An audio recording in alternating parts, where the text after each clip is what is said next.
My parents said, "Your brother sets a good example." Turns out the example was how to ruin Thanksgiving, hijack a wedding cake, and storm out of birthdays. Now he's bitter and alone while I'm busy living the life he wanted. Yo, Reddit. My parents always thought my brother was some kind of prodigy. Smart, charming, the whole package. Except he wasn't. Everywhere he went, drama followed. Let me walk you through how the golden boy blew up his own throne. So, I'm Doreen, younger sister. This started when I was 19, sophomore year. My older brother, Maximum. He's 25 here, and if you ask my parents, he practically walks on water, the golden child since day one. Max was the kid with his drawings on the fridge. His name announced at every family dinner for getting a B+, like he just cured cancer. I was the "you should be more like your brother" kid. Mom used to say it like a joke. Dad said it like a command. By the time we hit high school, the difference was ridiculous. Max was taller, louder, always had some story about being the smartest in the room. He didn't actually do much. Average grades, 0 sports, no job, but he got the brag treatment anyway. Meanwhile, I was juggling fencing practice, part-time shifts, and my own classes. Nobody cared. The house told the whole story. Walk in the front door, and there's Max's photo wall. Max in a Little League jersey. Max with a science fair ribbon. Max holding a trophy from that one year he tried basketball and quit after 3 games. My stuff. One picture from middle school, shoved between a calendar and the thermostat. It wasn't just the parents either. Relatives bought into it. "Max, you're going to run the world someday." They'd say at Christmas while I passed them mashed potatoes. I wasn't mad back then. Not exactly. I just learned to keep things short. Smile, nod, let them talk. Then came the boyfriend thing. That's when Max started getting weird. I met Martin sophomore year. Sweet, funny, chill with my friends. The kind of guy who remembers everyone's name 5 minutes after meeting them. Guys on my team would say stuff like, "Doreen, how'd you even pull that off?" I didn't have an answer. Max did not take it well. He acted like I skipped a line I wasn't supposed to skip. Like dating was a race he'd been training for, and I stole the trophy. He was 25 then, still single, still living at home. Every time I mentioned Martin, he made comments. "Must be nice when people just hand you things," or "funny how some of us actually have to work for stuff." Work for what? He never explained. The call started after that, late at night, 1-2 in the morning. Max would go on about how girls ignored him, how the world was unfair, how people like me had it easy. I told him I didn't want calls waking me and Martin up at 2 a.m. He said I didn't get it, that I was supposed to be the one person on his side. Parents brushed it off like always. "He's just under pressure," Mom said. "Be supportive," Dad added, as if I hadn't been for years. The thing about Max, and this is key, is that he wasn't just jealous. He was entitled about it, like dating, respect, success, all things the universe owed him. If he didn't have them, someone cheated him. Usually me, according to his logic. Meanwhile, Martin handled it like a champ. First time he met him, Max made some joke about me trading up like he was a car. He smiled, said, "Nice to meet you," and later told me, "Your brother's got an ego the size of Texas." He wasn't wrong. The last time I visited home before everything really blew up, I noticed something. Dad had added a new frame to Max's wall. Max at some college club fair holding a flyer like he invented socializing. Same weekend, I'd brought home a medal from a fencing tournament. Bronze. But still. Mom said, "Oh, neat," and went back to asking Max about his plans like I wasn't even in the room. That was normal by then, but it stuck with Martin. On the drive back, he said, "Does it ever bother you the way they act like he's the only kid?" I told him, "No," half true. "It used to bother me. Now I just kept score." Max, meanwhile, kept pushing little digs over text, weird attitude when I posted pictures with Martin, calling me Ms. Popular like it was an insult. It didn't matter what I actually did. In his head, my life was some giant spotlight stealing attention from him. And the thing is, I knew something was coming. You can feel it when people like Max start slipping. The ego, the excuses, the late-night calls where they talk in circles about how everyone else has it easy. It builds. It always builds. Next big family event was Thanksgiving. And yeah, that's where everything started breaking open. Max texted me on a Wednesday saying he was coming to visit that weekend. No. Can I crash at your place? Just a flat. I'll be there Friday. Like my apartment was some kind of hotel he didn't have to pay for. I told Martin, and he gave me that look like this should be fun. He's nice to everyone, but he already knew Max from the awkward family dinners. Friday afternoon, Max shows up with this fake energy like he's the main character of the trip. He walks into my place, drops his bag like he owns the floor, and goes, "Man, this town's kind of dead. Hope there's at least some decent girls here." Martin was sitting on the couch working on his laptop. He nodded at him like he was a waiter. "Hey," he said. No name, no real hello. He smiled anyway. "Hi, Max. Long trip." He said, looking around like he was raiding my furniture. "So, what's the plan? Bars? Parties?" I told him we had a game night with some friends. Not wild, just board games, food, music. He rolled his eyes like I said we were going to Bible study. The whole weekend was like that. Saturday morning, I had fencing practice. Max tagged along too, even though he clearly thought it was lame. The second we walked into the gym, he started making comments loud enough for everyone to hear. "So, this is it.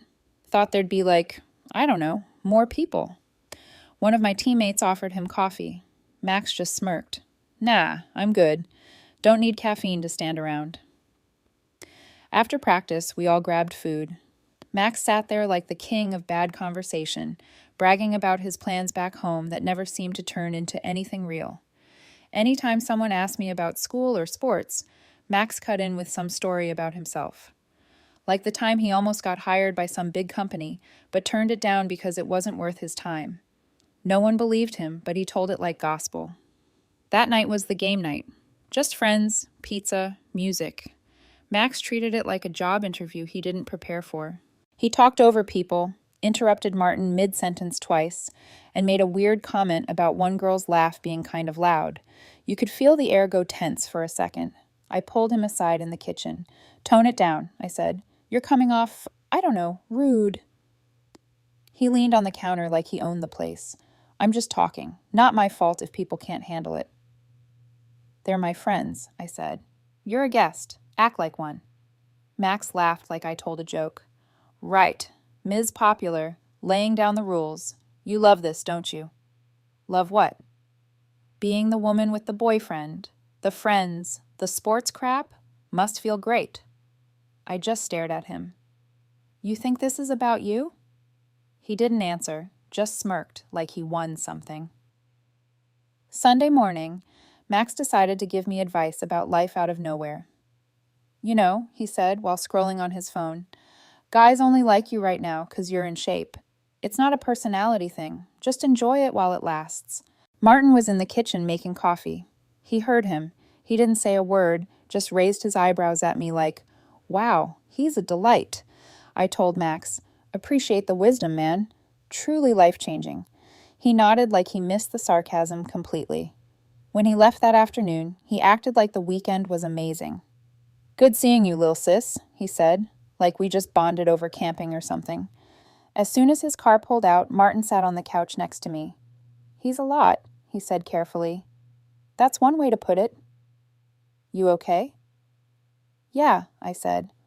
"I just keep waiting for him to realize he's not the legend he thinks he is." Martin laughed softly. "You think that's going to happen?" I shook my head. Not a chance. What I didn't know yet was that Thanksgiving was coming fast, and Max was about to give the whole family a front row seat to exactly who he was. But Thanksgiving at my parents' house was always the same. Max got the hero's welcome. I got the, "Hey, glad you made it." This year wasn't different. We walked in, me, Martin, my duffel bag with clothes, and the first thing I saw was Mom hugging Max like he'd just returned from war. Dad clapped him on the back. "Max, you ready for the big day tomorrow?" Mom asked.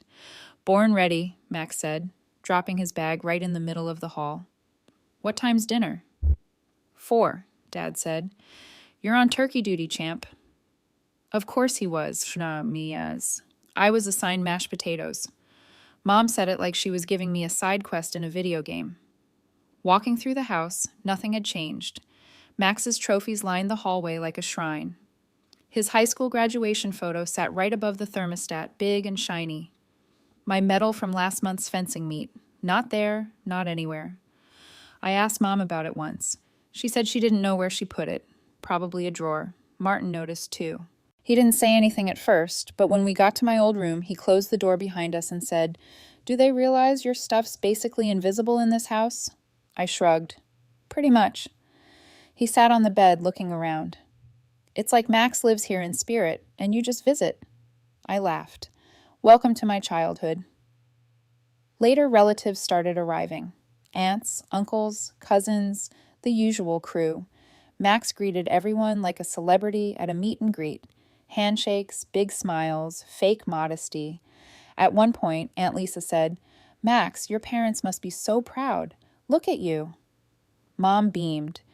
We always knew he was going places. Places like living at home at 25 with no job. I didn't say it out loud. Someone asked about me. I mentioned school, practice, work.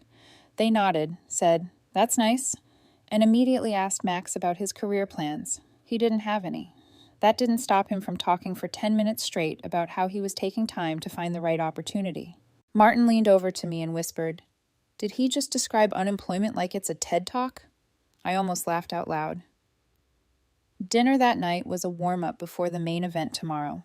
Mom kept bragging about how Max was handling the turkey, like he was competing on a cooking show. Max, for his part, acted like it was a presidential duty. He explained brining methods he clearly Googled that morning. He complained about the oven like it was sabotaging him personally. At one point, he smirked across the table at me and said, "Man, you better not mess up those potatoes. Big responsibility." "Yeah," I said. "Real high stakes." Martin smiled into his drink. After dinner, Max held court in the living room. He told the story about how he taught me sports, which was funny because Max quit every sport he ever joined before I even started. "Doreen wouldn't even have tried fencing if I didn't get her into athletics first," he said, leaning back like a king. I didn't bother arguing.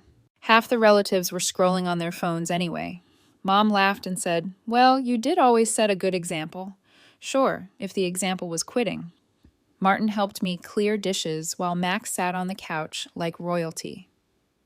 "Does he hear himself?" he asked quietly. "Not a chance." "Does your family hear him?" "Also no." He shook his head. "Tomorrow's going to be fun." Later that night, Max stood in the hallway talking to Dad about future plans. Same script as always. Big ideas, no details. Dad nodded along like Max was announcing stock tips. I walked past with Martin. Max turned mid-sentence and said, "Hey, Doreen, maybe don't bring up sports tomorrow at dinner. Don't want to bore people." "Sure," I said. "I'll leave the spotlight on your turkey." Martin bit his lip, trying not to laugh. Before bed, Mom thanked Max for being such a help around the house. He hadn't done anything except talk about himself and Google turkey temperatures, but sure, give him a medal.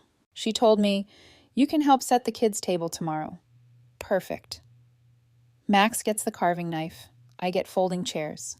Back in my old room, Martin sat cross-legged on the bed. "Does this ever get to you?" he asked.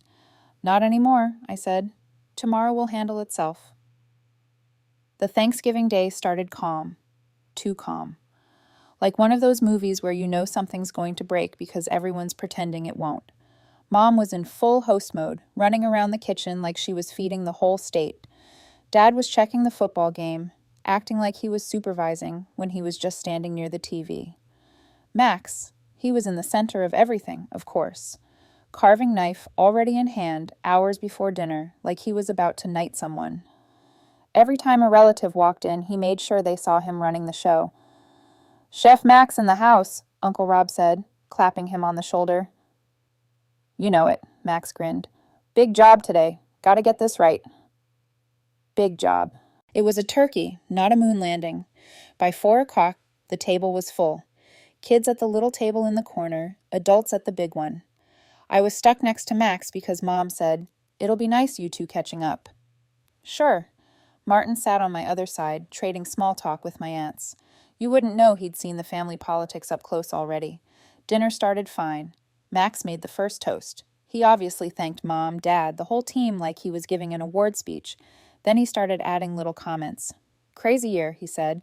Some of us chasing big opportunities, some of us just doing whatever. A couple people chuckled awkwardly. My aunt asked me about school. Before I could finish answering, Max cut in. Yeah, Doreen keeps busy, he said. Wouldn't even be into sports if I hadn't pushed her growing up. Remember, Mom? All those times I tried to get her off the couch? I looked at Martin. He looked at me. Neither of us said anything. The real moment came when Max turned his charm on a guest. My cousin's friend, Emma. She was visiting from out of town, sitting across the table. Max leaned back in his chair. So, Emma, he said, loud enough for half the table to hear, bet you don't meet guys like me every day. She blinked. Like, you smart, ambitious, got plans, rare package. Martin froze mid-sip. I kept my face blank. Emma smiled politely. That so? Oh yeah, Max said. Most guys my age are, I don't know, wasting time. I'm on another level. I almost asked which level of living at home with no job he meant, but I didn't. Emma nodded slowly and turned back to her plate. Max didn't get the hint. You know, he added, some people have to work for what others get handed to them. Story of my life. He glanced at me. There it was. Emma finally spoke up. I don't really know you, she said, but maybe don't compare yourself to people at the table. Kind of weird. The room went quiet. Max laughed like she was joking. I'm just saying some of us got the short end of the stick. No big deal. He looked at me again, directly this time. Like Doreen here, guys. Life's on easy mode. Martin set his fork down. Calm voice. Doreen works hard. You don't see it, but she does. Max smirked. Oh, I see plenty. Trust me. Emma shook her head. Man, you sound bitter. That one hit. Max snapped. Bitter? No. Just tired of people acting like she earned everything when some of us actually got dealt the tough hand. Come on. Nobody said a word. Even the kids were quiet. Emma stood up. Going to help in the kitchen, she said, and left. Max sat there fuming, knife in hand, like he was about to carve the table next. Mom finally spoke. Max, enough. He threw his napkin down. Of course, take her side. Always her side now. That was rich considering the shrine in the hallway. I leaned back, calm as ever. You done? Max glared. You love this, don't you? Sitting there while everyone makes me the bad guy. I didn't answer. Didn't need to. The room had already made up its mind. After dinner, people avoided him. Conversations moved on like nothing happened. Martin helped clear plates with me. That was something, he said. Yeah, I said. Clock's finally running out on him. Because for the first time, nobody defended Max. Not Mom, not Dad, not a single relative, and he knew it. The 2 months after Thanksgiving, late January, my cousin Ryan announced his engagement. Big family event. The wedding was set for early June. Ryan asked me to be one of the bridesmaids, not maid of honor. That was his sister, but I was in the lineup. Max wasn't. By March, the group chat exploded when the wedding party list came out. Max texted me separately. Seriously, you're in it? What about me? I told him Ryan picked who he wanted. Simple as that. Max sent back. That's messed up. Early June. Wedding weekend arrives. Rehearsal dinner first. Friday night. Max showed up dressed like he was running for office. Shiny shoes, too much cologne, hair slicked back like a 1980s villain. He started introducing himself to people like he was some VIP guest. I'm Max, brother of Doreen. You've probably heard about me. Yeah, mostly from Thanksgiving. Martin and I kept it simple, sat with friends, chatted, stayed out of drama. Max hovered near the head table like he expected someone to hand him a microphone. At one point, he asked Ryan if he could say a few words at the wedding. Ryan laughed like it was a joke. Max didn't. Saturday, early June, day of the wedding, perfect weather, everything running smooth.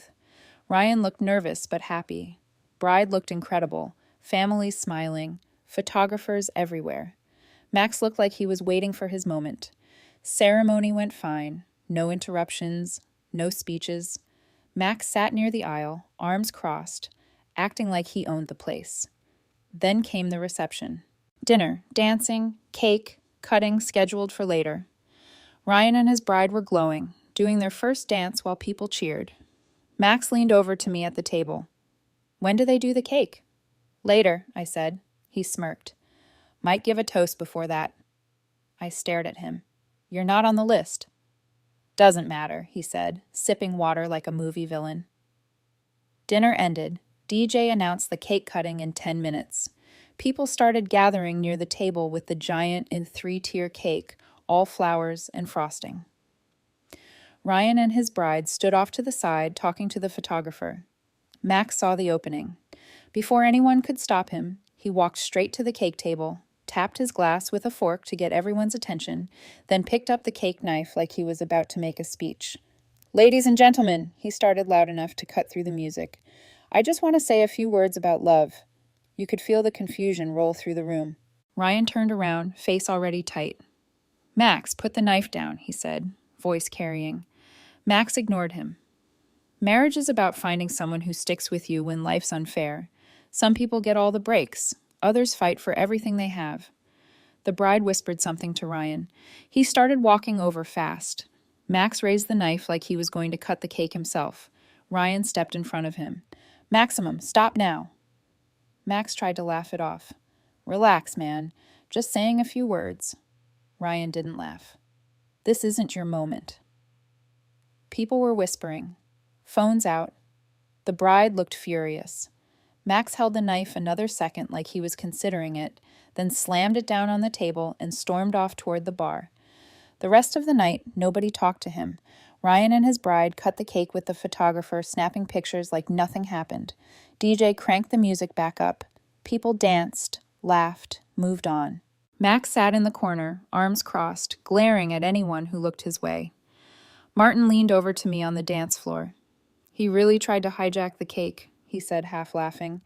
"Yep," I said. "Whole wedding, and he wanted to make it about him. Didn't work, never does." By the end of the night, Ryan came over to our table. "Thanks for not letting him get to you," he told me. I shrugged. "Your day. He can embarrass himself all he wants." Ryan nodded. "He did." Max left early. Didn't say goodbye to anyone. Parents looked drained. Bride's family looked relieved. And for the first time, I realized everyone saw it now. Not just me, not just Martin, the whole family. Max wasn't the golden child anymore. He was just the guy who almost ruined the wedding cake. After the wedding, everything changed. Not for Max, though. He went home like nothing happened. Like he didn't almost hijack a wedding cake in front of 80 people. Like he didn't give a speech nobody asked for while holding a knife like a pirate. But the rest of the family noticed big time. Ryan told everyone how Max made things tense for no reason. The bride's parents told my parents he was out of line.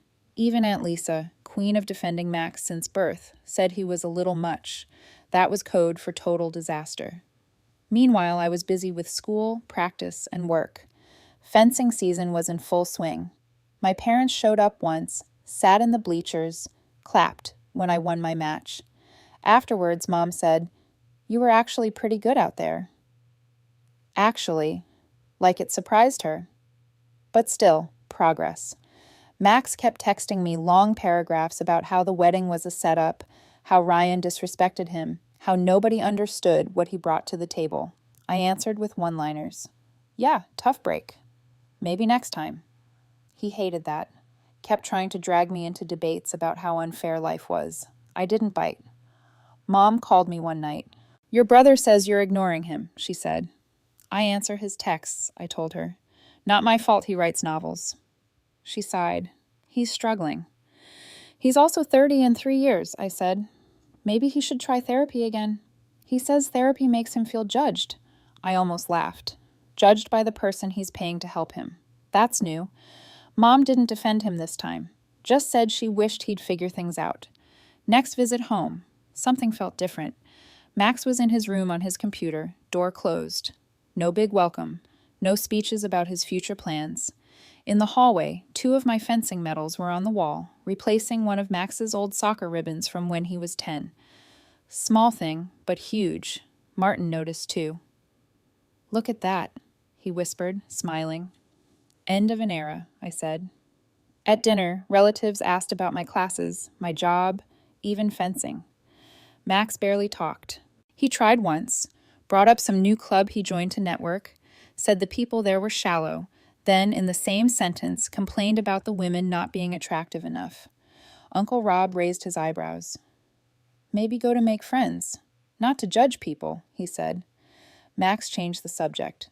Martin fit in easily now, chatted with my aunts, helped Mom with dishes, laughed with my cousins.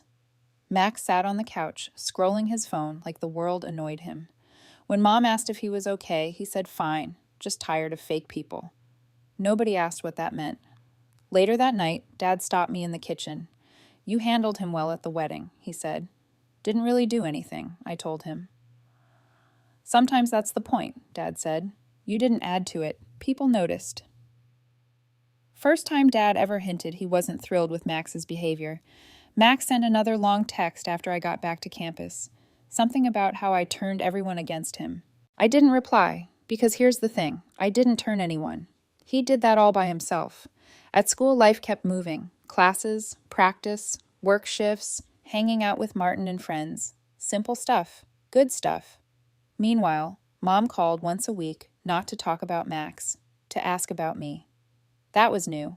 She even said, "Proud of you," one Sunday before hanging up. Didn't sound forced either.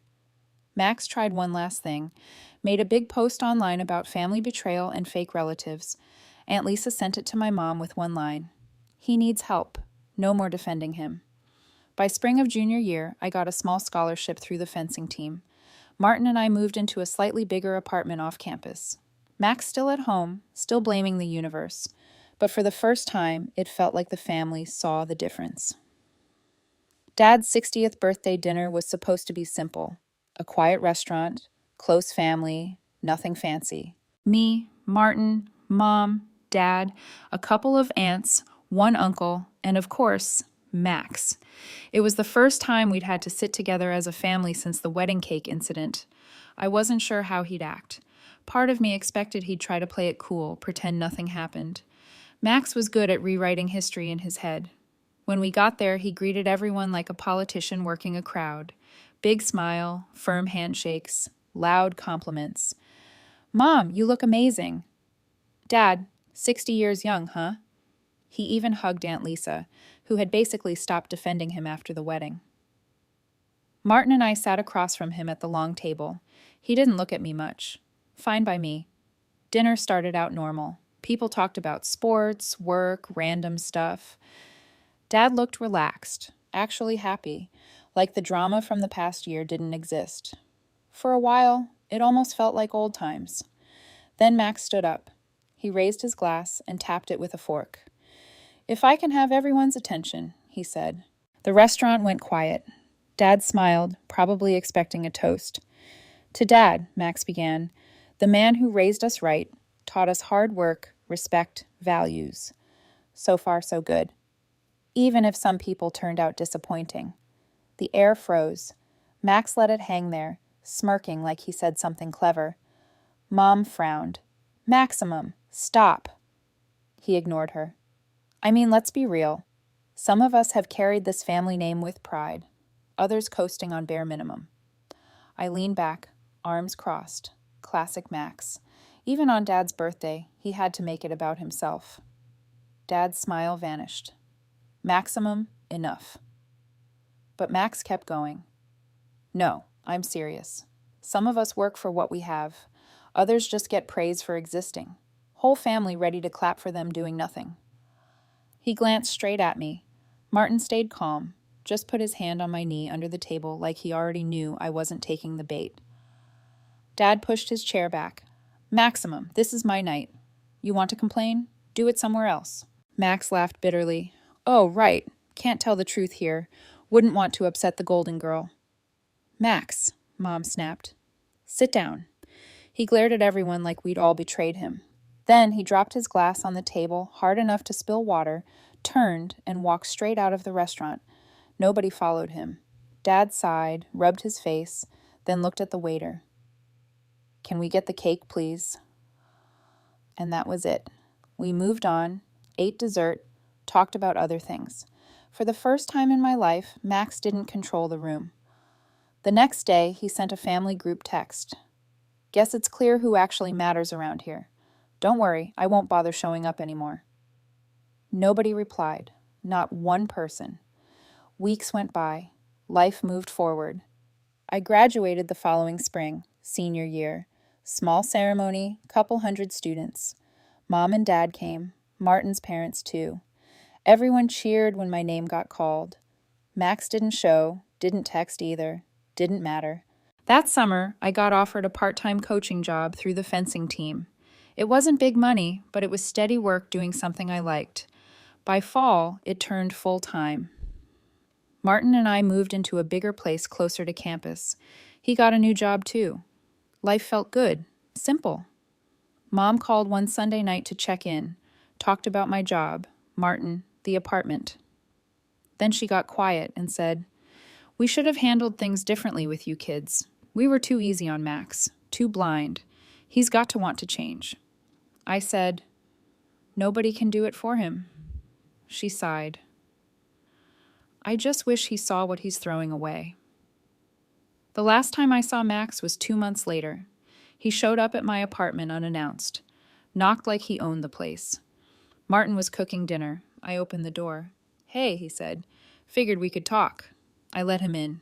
He looked around the apartment. "Nice setup. Guess things worked out for you, huh?"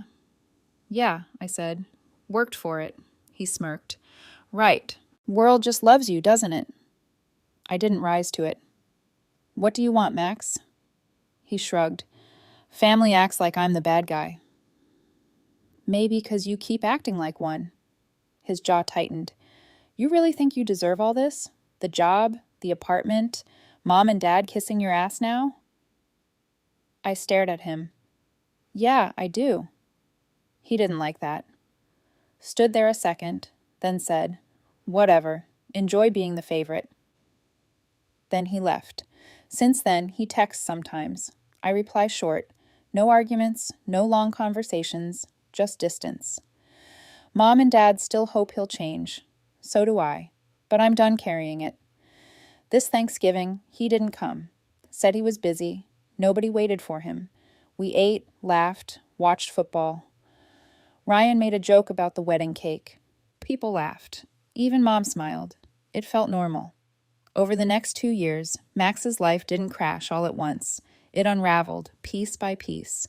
He bounced between part-time jobs for a while. Always some story about why it wasn't his fault when things didn't work out.